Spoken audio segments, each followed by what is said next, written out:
ಇಂದಿನ ಸಂದೇಶಕ್ಕೆ ನಿಮ್ಮೆಲ್ಲರಿಗೆ ಸ್ವಾಗತ. ಪ್ರಾರ್ಥನೆ ಮಾಡೋಣ. ಸರ್ವಶಕ್ತನಾಗಿರುವ ಪ್ರಭು, ಈ ಸಮಯಕ್ಕಾಗಿ ಸ್ತೋತ್ರ. ಈ ಸಮಯದಲ್ಲಿ ನಿನ್ನ ವಾಕ್ಯವನ್ನು ನಾವು ಧ್ಯಾನಿಸಲಿಕ್ಕಿರುವಾಗ ನಮ್ಮೊಟ್ಟಿಗೆ ಮಾತನಾಡು. ಯೇಸುವಿನ ಹೆಸರಿನಲ್ಲಿ ಪ್ರಾರ್ಥಿಸ್ತೇವೆ ಪರಲೋಕ ತಂದೆಯೇ, ಆಮೆನ್. ದೇವರಿಗೆ ಸ್ತೋತ್ರ. ಈ ದಿನ ನಾವು ಧನ್ಯರು ಯಾರು ಎಂಬುದರ ಕುರಿತಾಗಿ ಧ್ಯಾನಿಸಲಿಕ್ಕಿದ್ದೇವೆ. ಧನ್ಯರು ಎಂಬುದಾಗಿ ನಾವು ನೋಡುವಾಗ ಆ ಲೋಕದ ರೀತಿಯಲ್ಲಿ, ನಾವು ಲೋಕದ ಜನರ ಯೋಚನೆ ಪ್ರಕಾರ ನೋಡುವಾಗ ಯಾರು ಧನ್ಯರು ಎಂಬುದಾಗಿ ಹೇಳ್ತಾರೆ ಎಂಬುದಾಗಿ ನೋಡುವಾಗ, ದೊಡ್ಡ ಮನೆ ಇರ್ತಕ್ಕಂಥವ್ರು ಧನ್ಯರು ಎಂಬುದಾಗಿ ಹೇಳ್ತಾರೆ. ಚಿಕ್ಕ ಮನೆಯಲ್ಲಿ ಇರ್ತಕ್ಕಂಥವ್ರು ದೊಡ್ಡ ಮನೆಯವರು ನೋಡಿ, ದೊಡ್ಡ ಮನೆಯಲ್ಲಿ ಇರ್ತಕ್ಕಂಥವ್ರು ಧನ್ಯರು ಎಂಬುದಾಗಿ ಹೇಳ್ತಾರೆ.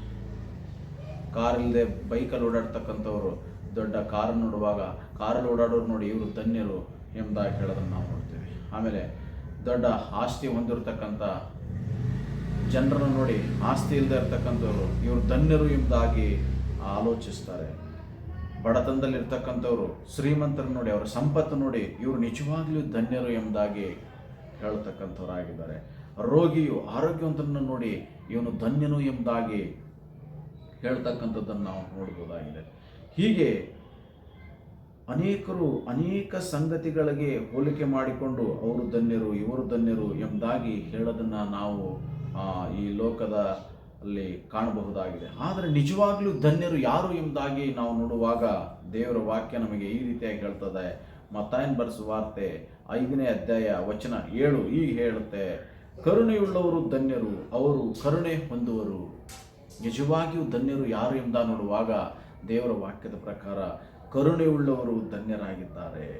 ಅವರಿಗೆ ದೇವರು ಕರುಣೆಯನ್ನು ತೋರಿಸ್ತಕ್ಕಂಥವನಾಗಿದ್ದಾನೆ. ಆದರೆ ಈ ದಿನಗಳಲ್ಲಿ ಜನರಲ್ಲಿ ಕರುಣೆ ಅಂತಕ್ಕಂಥದ್ದು ಕಡಿಮೆ ಆಗಿದೆ. ಕರುಣೆ ಅಂತಕ್ಕಂಥದ್ದು ಇಲ್ಲದೆ ಜೀವಿಸ್ತಕ್ಕಂಥ ಜನರು ತುಂಬಿದ್ದಾರೆ.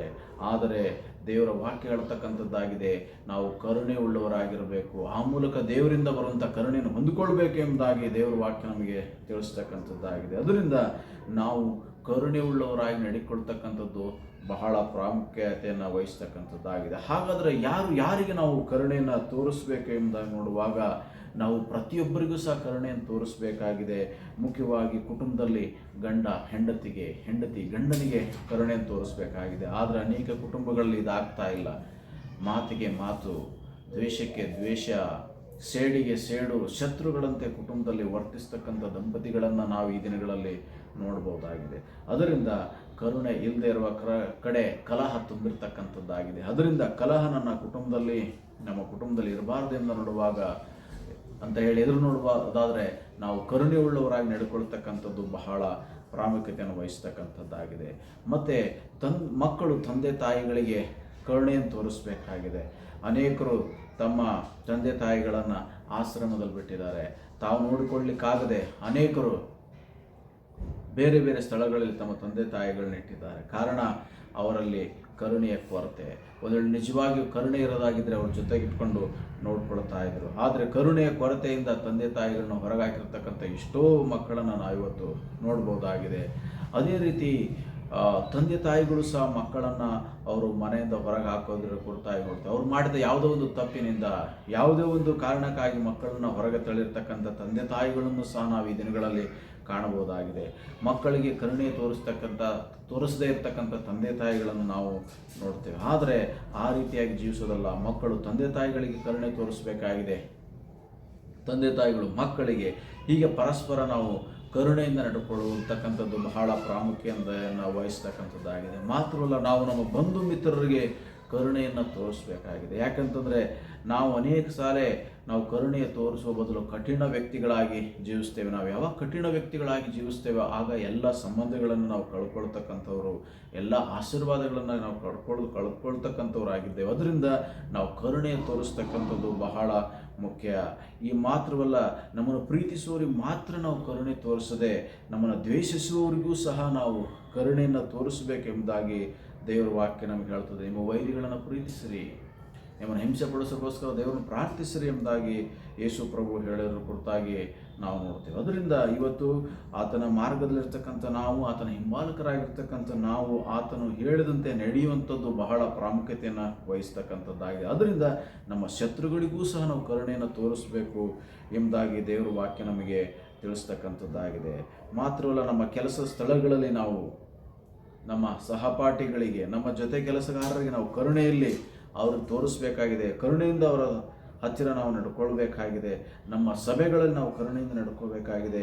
ನಮ್ಮ ಸುತ್ತಮುತ್ತಲಿರ್ತಕ್ಕಂಥ ಕುಟುಂಬಗಳೊಂದಿಗೆ ನಾವು ಕರುಣೆಯ ವ್ಯಕ್ತಿಗಳಾಗಿ ಬದುಕ್ತಕ್ಕಂಥದ್ದು ಬಹಳ ಮುಖ್ಯವಾಗಿದೆ. ಅದರಿಂದ ಕರುಣೆ ಬಹಳ ಮುಖ್ಯವಾದಂಥದ್ದು ದೇವರ ದೃಷ್ಟಿಯಲ್ಲಿ. ಅದು ಅಮೂಲ್ಯವಾದಂಥದ್ದು. ಯಾರು ಕರುಣೆಯನ್ನು ಹೊಂದಿರತಕ್ಕಂಥವರಾಗಿದ್ದಾರೋ ಅವರು ದೇವರ ದೃಷ್ಟಿಯಲ್ಲಿ ಧನ್ಯರಾಗಿದ್ದಾರೆ. ಒಂದು ವೇಳೆ ಲೋಕದ ದೃಷ್ಟಿಯಲ್ಲಿ ನಾವು ಧನ್ಯರಾಗದೇ ಇರಬಹುದು, ಆದರೆ ದೇವರ ದೃಷ್ಟಿಯಲ್ಲಿ ಯಾರು ಧನ್ಯರು ಎಂದು ನೋಡುವಾಗ ಸರಿತನವನ್ನು ಹೊಂದಿರುವಂಥವರಲ್ಲ, ಈ ಲೋಕದ ಸಂಪತ್ತನ್ನು ಸಂಪಾದಿಸಿರ್ತಕ್ಕಂಥವರಲ್ಲ, ಬದಲಾಗಿ ಕರುಣೆಯನ್ನು ಹೊಂದಿದವರೇ ಧನ್ಯರು ಎಂಬುದಾಗಿ ದೇವರ ವಾಕ್ಯದಲ್ಲಿ ನಾವು ನೋಡುತ್ತೇವೆ. ಉದಾಹರಣೆಗೆ ನಾವು ನೋಡುವಾಗ ಮದರ್ ತೆರೆಸಾರವರು ಭಾರತ ದೇಶಕ್ಕೆ ಬಂದಂಥ ಸಮಯದಲ್ಲಿ ಇಲ್ಲಿರ್ತಕ್ಕಂಥ ಕುಷ್ಠ ರೋಗಿಗಳನ್ನು ನೋಡಿದ ಜನರು ಅವ್ರನ್ನ ತಮ್ಮ ಊರುಗಳಿಂದ ಹೊರಗಡೆ ಇಡ್ತಾ ಇದ್ರು. ಆ ಸಮಯದಲ್ಲಿ ಕುಷ್ಠ ರೋಗಿಯನ್ನು ಯಾರೂ ಸಹ ಮುಟ್ಟಿಸಿಕೊಳ್ಳುತ್ತಿರಲಿಲ್ಲ, ಕುಷ್ಠ ರೋಗಿಗಳನ್ನು ಮುಟ್ತಾ ಇರಲಿಲ್ಲ. ಅಂಥ ರೋಗದಲ್ಲಿದ್ದಂಥ ಭಯಂಕರವಾಗಿರ್ತಕ್ಕಂಥ ರೋಗದಲ್ಲಿರ್ತಕ್ಕಂಥ ಕುಷ್ಠ ರೋಗಿಗಳನ್ನು ಮದರ್ ತೆರೇಸಾದವರು ತಮ್ಮ ಕೈಯಿಂದ ಮುಟ್ಟಿದರು, ಅವರಿಗೆ ಚಿಕಿತ್ಸೆಗಳನ್ನು ನೀಡಿದರು.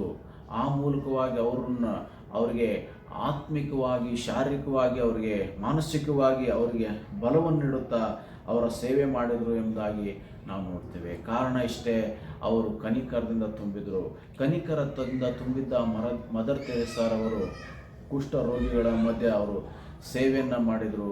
ಕುಷ್ಠ ರೋಗಿಗಳಿಂದ ಏನನ್ನೂ ಎದುರು ನೋಡದೆ, ಏನನ್ನೂ ಅಪೇಕ್ಷಿಸದೆ ಆ ರೋಗಿಗಳ ಗಾಯಗಳನ್ನು ಅವರು ತೊಳೆದ್ರು, ಕಟ್ಟಿದ್ರು ಎಂಬುದಾಗಿ ನಾವು ಮದರ್ ತೆರೇಸಾರವ್ರ ಬಗ್ಗೆ ಓದುವಾಗ ನಾವು ತಿಳ್ಕೊಳ್ತಕ್ಕಂಥವರಾಗಿದೆ. ಅದರಿಂದ ಮದರ್ ತೆರೇಸಾದಲ್ಲಿರ್ತಕ್ಕಂಥ ಕನಿಕರ ನಮಗೂ ಸಹ ಅದು ಬೇಕು ಅಂತ ಕನಿಕರದಿಂದ ನಾವು ತುಂಬಿ ನಡೆಯುವಾಗ ಇವತ್ತು ಮದರ್ ತೆರೇಸಾದವರು ಹೇಗೆ ಧನ್ಯರಾಗಿದ್ದಾರೋ ಹಾಗೆ ನಾವು ಸಹ ಧನ್ಯರಾಗಲಿಕ್ಕೆ ಸಾಧ್ಯತೆ ಇದೆ. ಮಾತ್ರವಲ್ಲ, ನಮ್ಮ ಭಾರತ ದೇಶಕ್ಕೆ ಬಂದಂಥ ಗ್ರಾಮ್ ಸ್ಟೇನ್ ರವರನ್ನು ಜೀವಂತವಾಗಿ ಅವರ ಮಕ್ಕಳನ್ನು ಕೆಲವರು ಅವರನ್ನು ವಿರೋಧಿಸಿ ಅವರನ್ನು ಕಾರಿನಲ್ಲೇ ಜೀವಂತ ದಹನ ಮಾಡುವಾಗ, ಅವರ ಕಾರಿಗೆ ಬೆಂಕಿಯನ್ನು ಹಾಕಿ ಸುಟ್ಟು ಹಾಕುವಾಗ ಈ ಸಂಗತಿ ಗೊತ್ತಾದಂಥ ಅವರ ಹೆಂಡತಿ ತನ್ನ ಗಂಡನನ್ನ ಮಕ್ಕಳನ್ನ ಕೊಂದಂಥ ಆ ಒಂದು ಜನರನ್ನ ಕ್ಷಮಿಸಿದ್ರು ಎಂಬುದಾಗಿ ನಾವು ನೋಡ್ತೇವೆ. ಗ್ರಾಮ್ ಸ್ಟೇನ್ ಅವರ ಹೆಂಡತಿ ಏನು ಹೇಳಲಿಲ್ಲ ಅಂತಂದರೆ, ಅವರು ನನ್ನ ಗಂಡನನ್ನ ಮಕ್ಕಳನ್ನು ಕೊಂದಿದ್ದಾರೆ, ಅವ್ರಿಗೆ ಕೊಂದು ಬಿಡಿ ಎಂಬುದಾಗಿ ಅವರು ಹೇಳಲಿಲ್ಲ. ಬದಲಾಗಿ ಅವ್ರನ್ನ ಕ್ಷಮಿಸಿದರು. ತನ್ನ ಗಂಡನನ್ನ ಮಕ್ಕಳನ್ನು ಕೊಂದಂಥ ಆ ಜನರನ್ನು ಆ ಗ್ರಾಮ್ ಸ್ಟೇನ್ ಅವರ ಹೆಂಡತಿ ಅವರು ಕ್ಷಮಿಸಿದರು ಎಂಬುದಾಗಿ ನಾವು ನೋಡ್ತೇವೆ. ಕಾರಣ ಇಷ್ಟೇ, ಅವರು ಕರುಣೆಯಿಂದ ತುಂಬಿದವರಾಗಿದ್ದರು. ಅದರಿಂದಲೇ ತನ್ನ ಕುಟುಂಬವನ್ನು ನಾಶ ಮಾಡಿರ್ತಕ್ಕಂಥ, ತಮ್ಮ ಸಂಸಾರದಲ್ಲಿರ್ತಕ್ಕಂಥ ಗಂಡ ಮಕ್ಕಳನ್ನು ಕೊಲೆ ಮಾಡಿದಂಥವ್ರನ್ನು ಸಹ ಅವ್ರು ಏನು ಮಾಡಿದ್ರು ಅಂದರೆ ಕರುಣೆ ತೋರಿಸಿದರು. ಯಾಕಂದರೆ ಅವರಲ್ಲಿ ದೈವಿಕ ಪ್ರೀತಿ, ದೇವರ ಪ್ರೀತಿ ಇದ್ದುದರಿಂದ ಅವರು ತಮ್ಮ ಕೇಡು ಮಾಡಿದಂಥವ್ರನ್ನು ಸಹ ಅವರು ಕರುಣಿಸಿದರು ಎಂಬುದಾಗಿ ನಾವು ನೋಡ್ತೇವೆ. ಕಾರಣ ಇಷ್ಟೇ, ಕೊಲೆಗೆ ಕೊಲೆನೇ ಪರಿಹಾರ ಅಲ್ಲ, ದ್ವೇಷಕ್ಕೆ ದ್ವೇಷನೇ ಪರಿಹಾರ ಅಲ್ಲ, ಶಿಕ್ಷೆಗೆ ಶಿಕ್ಷೆಯೇ ಪರಿಹಾರವಲ್ಲ, ಸೇಡಿಗೆ ಸೇಡೆ ಪರಿಹಾರವಲ್ಲ. ಅದರಿಂದ ಅವರು ಅದನ್ನು ತಿಳಿದಂಥ ಅವರನ್ನು ಕ್ಷಮಿಸಿದರು. ಅದೇ ರೀತಿ ಇಂದು ನಾವು ಸಹ ಗ್ರಾಮ್ ಸ್ಟೇನ್ ಅವರ ಪತ್ನಿಯ ಹಾಗೆ ನಾವು ಸಹ ನಮಗೆ ಕೇಡು ಮಾಡುವಂಥವ್ರಿಗಾಗಿ, ನಮಗೆ ಕೆಟ್ಟದ್ದನ್ನು ಬಯಸ್ತಕ್ಕಂಥ ಜನರನ್ನು ಸಹ ನಾವು ಏನು ಮಾಡಬೇಕಾಗಿದೆ, ಕ್ಷಮಿಸ್ತಕ್ಕಂಥದ್ದು, ಅವರಿಗೆ ಕರುಣೆ ತೋರಿಸ್ತಕ್ಕಂಥದ್ದು ಬಹಳ ಪ್ರಾಮುಖ್ಯತೆಯನ್ನು ವಹಿಸ್ತಕ್ಕಂಥದ್ದಾಗಿದೆ. ಯೇಸು ಕ್ರಿಸ್ತನು ಸಹ ಈ ಭೂಮಿಗೆ ಬಂದಂಥ ಸಮಯದಲ್ಲಿ ಆತನು ಎಲ್ಲರನ್ನೂ ಕನಿಕರಿಸಿದನು, ಎಲ್ಲರನ್ನೂ ಕನಿಕರದಿಂದ ಆತನು ಕಂಡನು ಎಂಬುದಾಗಿ ನಾವು ದೇವರ ವಾಕ್ಯದಲ್ಲಿ ನೋಡುತ್ತೇವೆ. ಆದ್ದರಿಂದ ನಾವು ನಮ್ಮ ಜೀವಿತಗಳಲ್ಲಿ ಕರುಣೆಯಿಂದ ತುಂಬಿರ್ತಕ್ಕಂಥ ವ್ಯಕ್ತಿಗಳಾಗಿರಬೇಕು. ಒಂದು ವೇಳೆ ನಮ್ಮ ಹತ್ರ ಸಿರಿ ಸಂಪತ್ತು ಇಲ್ಲದೆ ಇರಬಹುದು, ಆದರೆ ಕರುಣೆ ಇಲ್ಲದೆ ನಾವಿರಬಾರ್ದು. ಕರುಣೆಯಿಂದ ತುಂಬಿಸಲ್ಪಟ್ಟಂಥ ವ್ಯಕ್ತಿ ಮಾತ್ರ ದೇವರ ದೃಷ್ಟಿಯಲ್ಲಿ ಧನ್ಯನಾಗಲಿಕ್ಕೆ ಸಾಧ್ಯತೆ ಇದೆ.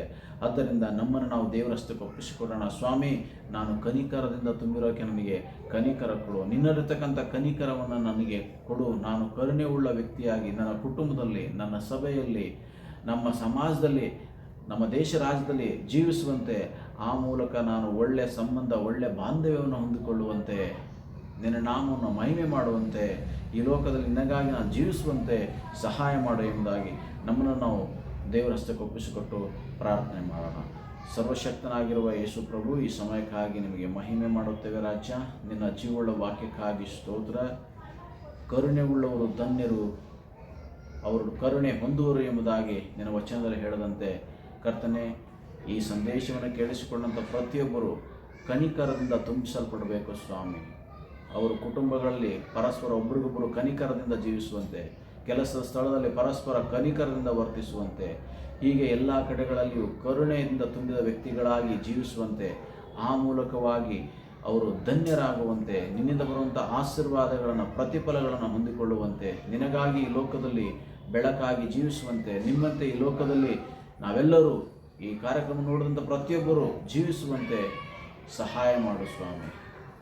ಯಾರ್ಯಾರು ಈ ಸಮಯದಲ್ಲಿ ಕಷ್ಟಗಳಲ್ಲಿ, ಸಮಸ್ಯೆ ಇಕ್ಕಟ್ಟು ಹೋರಾಟಗಳಲ್ಲಿದ್ದಾರೋ ಸ್ವಾಮಿ, ಇವರೆಲ್ಲರ ಕಷ್ಟ ಸಮಸ್ಯೆ ಇಕ್ಕಟ್ಟು ಹೋರಾಟಗಳಿಂದ ಬಿಡುಗಡೆ ಮಾಡು. ಇವರೆಲ್ಲರ ಮನಸ್ಸುಗಳಿಗೆ ಶಾಂತಿ ಸಮಾಧಾನ ಕೊಡು. ಇವರ ಕೊರತೆಗಳನ್ನು ನೀಗಿಸು.